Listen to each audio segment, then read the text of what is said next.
Good morning, everyone. The country has just taken part in a giant democratic exercise, perhaps the biggest in our history. Over 33 million people from England, Scotland, Wales, Northern Ireland and Gibraltar have all had their say. We should be proud of the fact that in these islands we trust the people with these big decisions.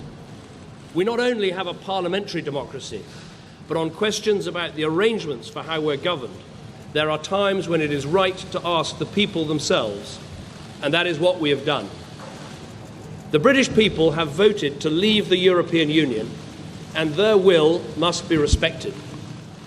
The will of the British people is an instruction that must be delivered.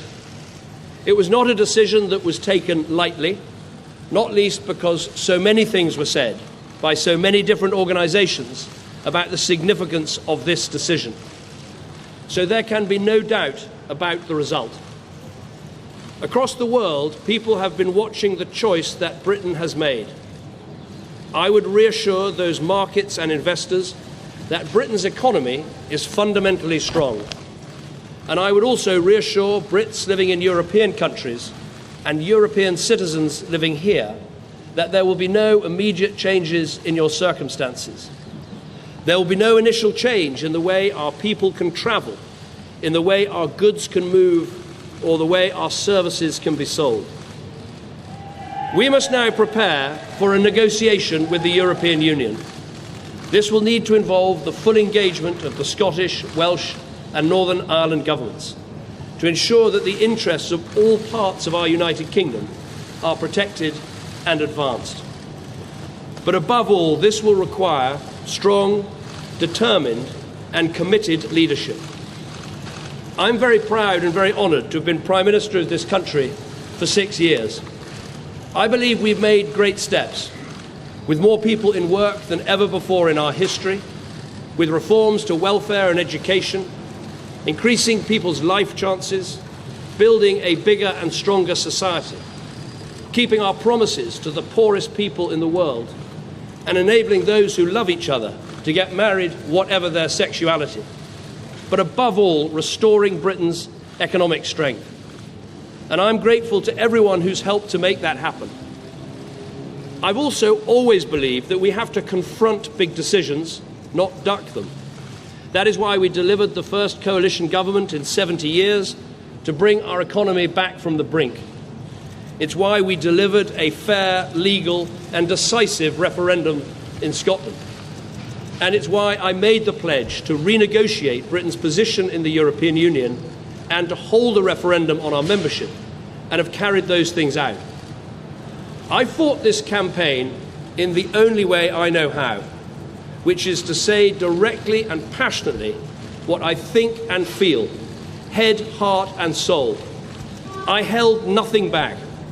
I was absolutely clear about my belief that Britain is stronger, safer and better off inside the European Union.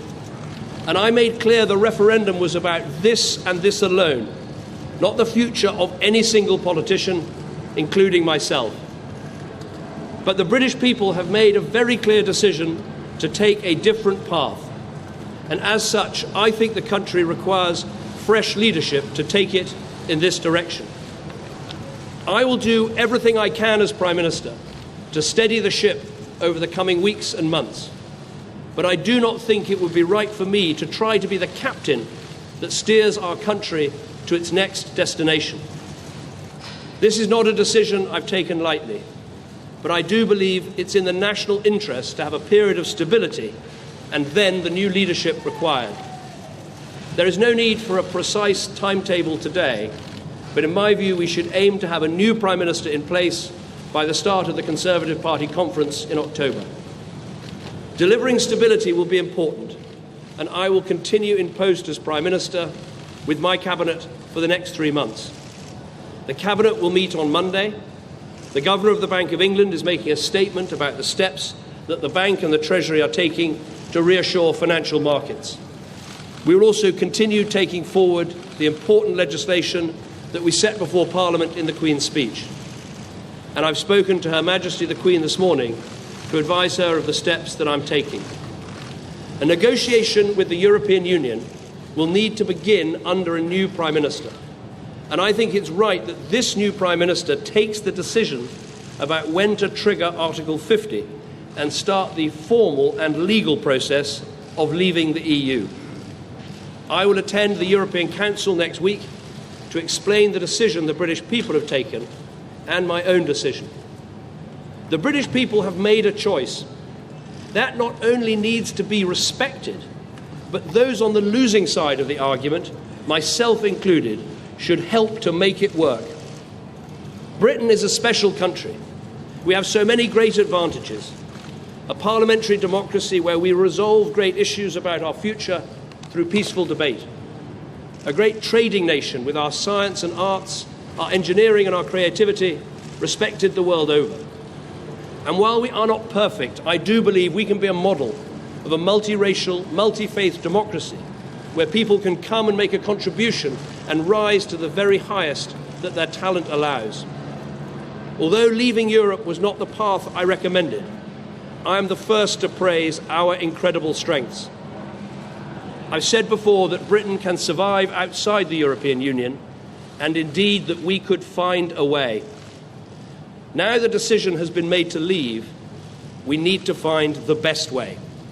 And I will do everything I can to help. I love this country, and I feel honoured to have served it. And I will do everything I can in future to help this great country succeed. Thank you very much.